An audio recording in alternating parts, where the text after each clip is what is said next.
Hi friends, तो आज हम इस वीडियो में डिस्कस करने वाले हैं अपने प्रीवियस ईयर एग्जामिनेशन के ऊपर जो सबसे ज़्यादा रिपीट होने वाले कॉन्सेप्ट्स हैं। आज उनके ऊपर जो बेस्ड क्वेश्चंस होते हैं वो हम डिस्कस करने वाले हैं। जैसे कि हमारा वीडियो का टाइटल ही है मोस्ट रिपीटेड कॉन्सेप्ट्स वाले questions in PO level examination. तो स्टार्ट करते हैं फ्रेंड्स। सबसे पहले देखिए, ये वाले आपको क्वेश्चंस अक्सर आपके मॉक टेस्ट, आपके प्रीवियस एग्जामिनेशन में सबसे ज्यादा रिपीटेड कॉन्सेप्ट्स जो हैं वो हम डिस्कस करने वाले हैं। ये आपका जो क्वेश्चन है वो हमने टाइम एंड वर्क से लिया है। यहां पे क्या होता है कि आपको टाइम और एफिशिएंसी के बीच में एक पैटर्न दिया जाता है कि आपका जब वर्क सेम होता है तो आपका जो टाइम होता है वो इनवर्सली प्रोपोर्शनल होता है एफिशिएंसी के। तो वही हम कॉन्सेप्ट आपको यहां पे सिखाने वाले हैं। अमन एंड दीप कंप्लीट कर रहे हैं किसी काम को इन 1/3 द टाइम्स ऑफ जय, यानी कि अमन प्लस दीप दो ऐसे लड़के हैं जो जय के कंपैरिजन में 1/3 टाइम्स में अपना काम खत्म कर रहे हैं। मान लो कि अगर जय ही 3 टाइम्स लगा रहा होगा तो अमन और दीप को इसका 1/3, तो 3 का 1/3 कितना हो जाएगा? 1 हो जाएगा। तो मतलब अमन और दीप अगर 1 घंटे में कोई काम खत्म कर रहे हैं तो जय कितने में करेगा? 3 घंटे के अंदर।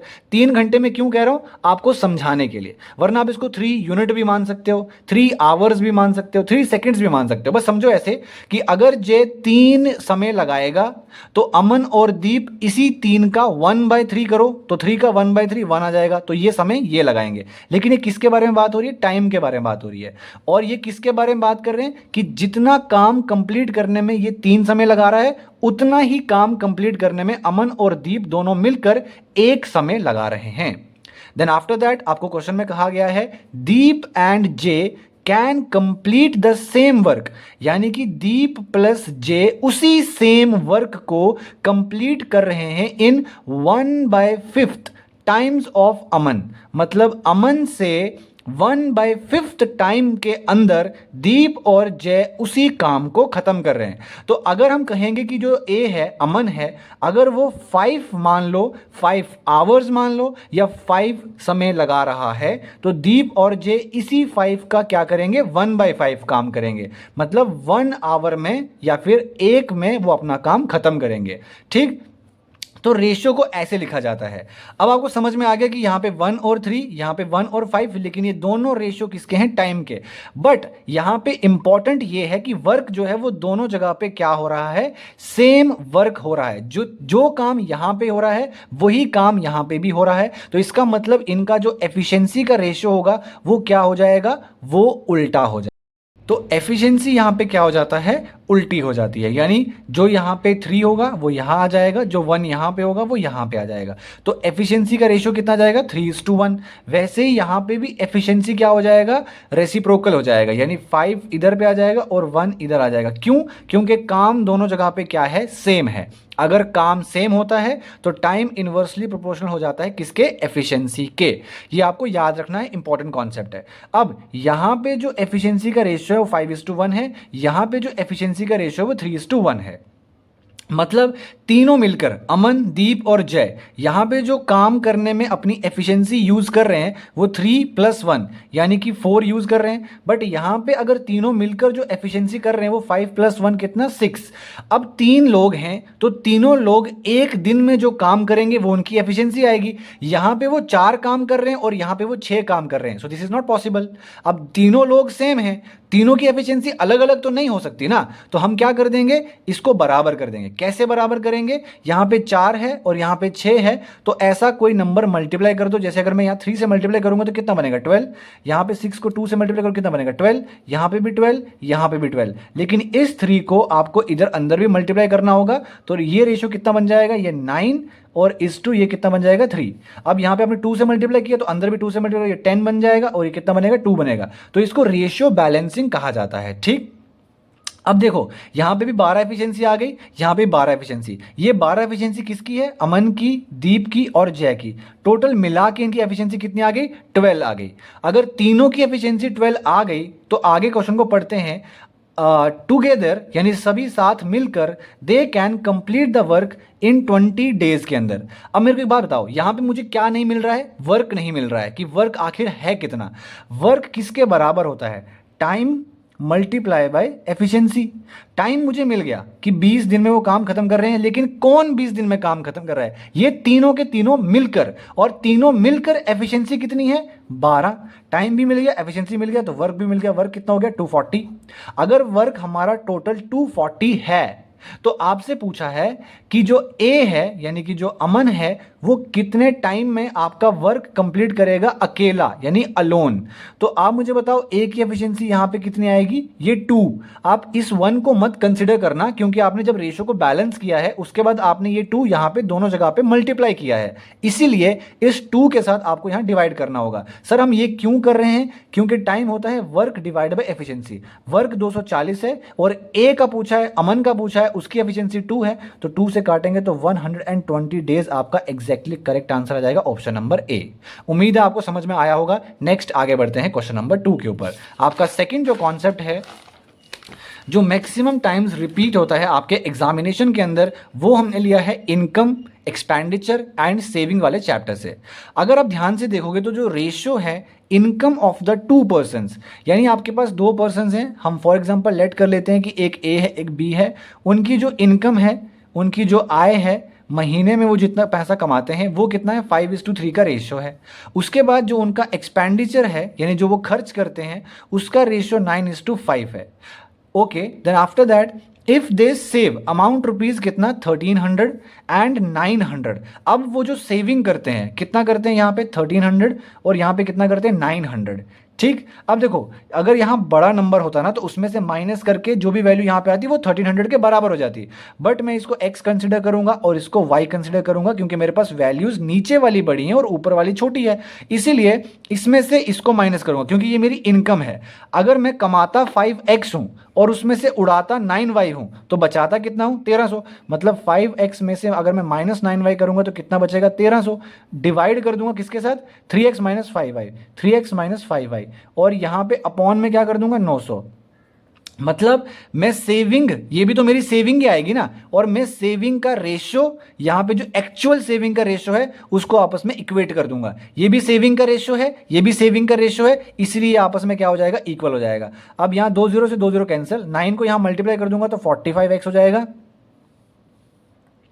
एंड देन आफ्टर 9 × 9 कितना जाएगा? 81y आ जाएगा, इज इक्वल्स टू 13 × 3 कितना जाएगा? 39x आ जाएगा, और 13 × 5 कितना जाएगा? -65y आ जाएगा। ठीक, उसके बाद यहां पे देखो ध्यान से क्या हुआ, ये x वाली टर्म को मैं एक साइड लेके आऊंगा तो 45x में से माइनस कर दूंगा 39x, ये y को इस साइड लेके जाऊंगा 81y प्लस का 81y हो जाएगा माइनस का 65y हो जाएगा।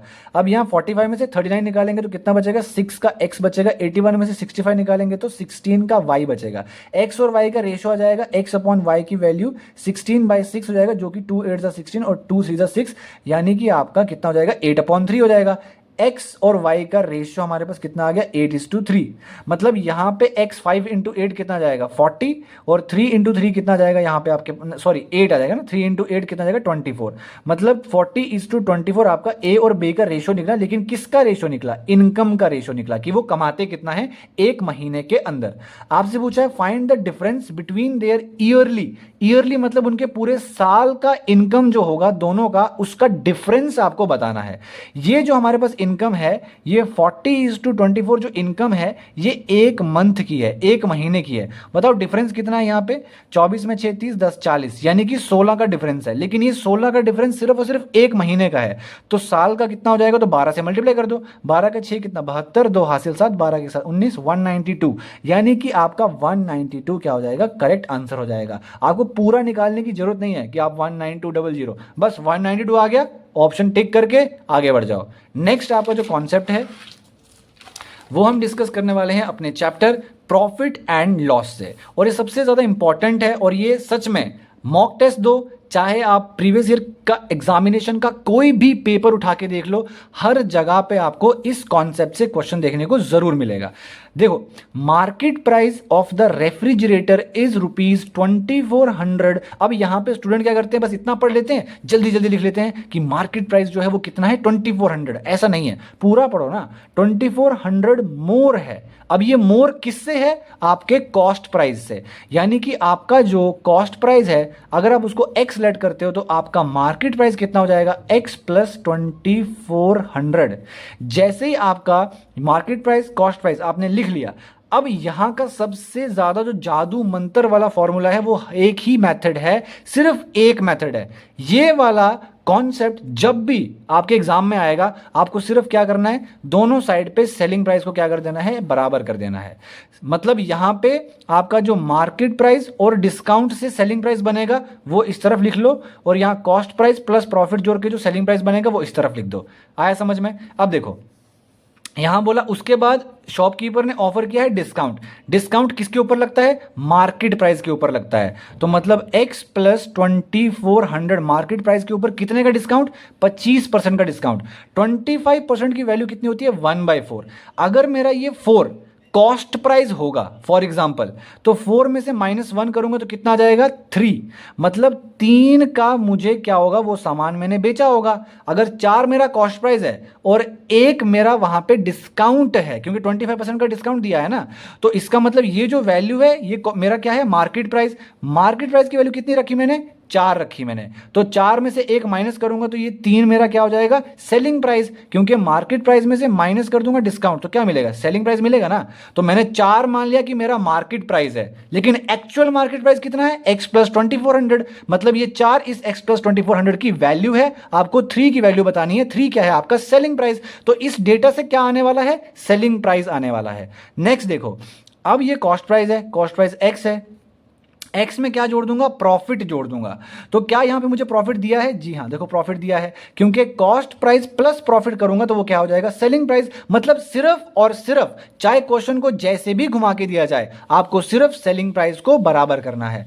तो एक्स में प्रॉफिट जोड़ दो 300, तो ये भी आपका सेलिंग प्राइस है, ये भी आपका सेलिंग प्राइस है, दोनों ही सेलिंग प्राइस हैं, तो आपस में इक्वेट हो सकते हैं। और यहां से आपको मिलेगा क्या, ये एक्स की वैल्यू मिलेगी। अगर एक्स की वैल्यू मिल जाएगी तो कॉस्ट प्राइस भी मिल जाएगा, मार्केट प्राइस भी मिल जाएगा, सब कुछ मिल जाएगा। अब इसको इक्वेशन को बराबर करो, यानी कि इसको सॉल्व करो। अब ये 4 है, ये इस साइड जाके मल्टीप्लाई हो जाएगा, ये 4x हो जाएगा, ये 1200 हो जाएगा। 3 अंदर जाके मल्टीप्लाई हो जाएगा, 3x हो जाएगा, 7200 हो जाएगा। अब ये 4x, ये 3x इस साइड जाएगा, तो 4x माइनस 3x कितना हो जाएगा, सिर्फ और सिर्फ x बचेगा। ये 7200 तो मैं यहीं पे रखूंगा, इस 1200 को इस साइड ले आऊंगा तो माइनस का 1200 कितना हो जाएगा, 6000। x की वैल्यू कितनी आ गई मेरे पास, 6000। मतलब मेरा कॉस्ट प्राइस कितना हो गया, 6000। मार्केट प्राइस कितना हो जाएगा, 8400, क्योंकि 6000 में 2400 जोड़ दी तो 8400 हो गया। इन्होंने मुझसे क्या पूछा क्वेश्चन के अंदर, find the discount amount. Amount पूछा है, डिस्काउंट अमाउंट कितना होगा। मेरे को एक बात बताओ, 25% का डिस्काउंट दिया था ना उन्होंने, तो 25% का डिस्काउंट किस पे मिला होगा, इसी पे तो मिला होगा ना, 8400 पे। तो 8400 पे 25% निकालो ना इसका, तो आपको डिस्काउंट मिल जाएगा, यानी कि 2100। तो आपका आंसर कितना आ जाएगा यहाँ पे, 2100। This is your absolutely correct answer, क्योंकि मार्केट प्राइस पे 25% का डिस्काउंट, तो 25% मतलब 1/4, 4 का 2100, 8400 हो गया। तो आपका कितना आ गया, 2100। नेक्स्ट कॉन्सेप्ट, आगे बढ़ते हैं यहाँ पे क्वेश्चन नंबर 4 पे, जहां पे आपसे कहा गया है कि ए और बी, यानी ये टाइम एंड वर्क का क्वेश्चन है। ए और बी कंप्लीट करते हैं 30 डेज में, 20 डेज में। तो ए करता है 30 डेज में, बी करता है 20 डेज में, ए बी सी तीनों मिलकर कंप्लीट करते हैं किसी काम को कितने दिन में, 10 दिन में, यानी ए बी सी मिलकर 10 दिन में। अब इनका एलसीएम ले लो, 10 20 30 से नंबर एक ऐसा जो तीनों से कट जाए, तो मतलब 60 ले लो, 30 का 2, 20 का 3, 10 का 6। लेकिन यहाँ पे ए बी सी तीनों की एफिशिएंसी मिलाकर कितनी आ रही है, 6 आ रही है। बट ए की कितनी है मेरे पास, 2, बी की कितनी है मेरे पास, 3 और ये 2 कितना हो गया, 5। पर इन तीनों की मिलाकर कितनी है, 6। तो मतलब सी कितनी हो जाएगी, 1। तभी तो तीनों का मिलाकर 6 बनेगा ना, तो सी का कितना हो जाएगा, 1 हो जाएगा। तो सी की एफिशिएंसी मैंने फाइंड कर ली। अब मुझसे पूछा है यहाँ पे कि अगर उनको जो टोटल वेजेस है, वेजेस मतलब उनकी जो सैलरी है, टोटल जो उनको मिलती है वो कितनी मिलती है, 7800। तो हमेशा आपको यहाँ पे ये याद रखना है कि 7800 जो आपकी टोटल वेजेस है वो कौन सी वैल्यू है, किसकी वैल्यू है, जो उनकी टोटल एफिशिएंसी है। मतलब total efficiency is equals to किसके बराबर, टोटल वेजेस के बराबर। तो टोटल एफिशिएंसी कितनी है, 3 2 5 और 1 6 एफिशिएंसी है। इसमें आपसे पूछा किसकी सैलरी है, किसकी वेज पूछी है, ए और सी दोनों की मिलाकर कितनी हो जाएगी।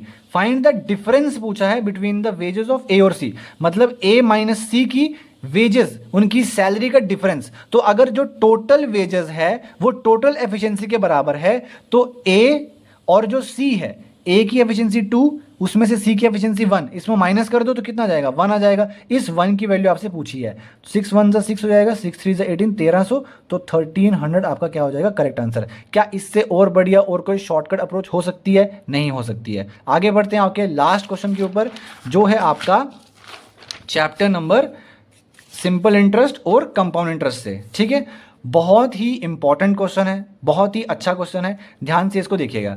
If the difference between the simple and compound interest on a certain amount for 2 years, हमेशा जब भी कंपाउंड इंटरेस्ट का क्वेश्चन आए ना, तो हमेशा टाइम के ऊपर बहुत ही ध्यान देना है, और आपके रेट ऑफ इंटरेस्ट के ऊपर कितना है, 18% है। अब मेरे को एक बात बताओ, अगर मैं सिंपल इंटरेस्ट की बात करूंगा, वो भी 2 साल का, तो पहले साल में अगर 18% लगेगा तो दूसरे साल में भी 18% लगेगा, तो मतलब टोटल कितना हो जाएगा, 36%। ये आपका क्या आ गया, सिंपल इंटरेस्ट आ गया आपके 2 सालों का। अगर कंपाउंड इंटरेस्ट की बात करोगे तो इसी 18% के ऊपर जो आप कंपाउंड इंटरेस्ट निकालते हो 2 साल का, वो कैसे निकालते हो, 18 का पहले डबल कर दो, कितना आ जाएगा यहाँ पे 36, पॉइंट लगा दो, 18 का स्क्वायर कर दो, कितना आ जाएगा 324।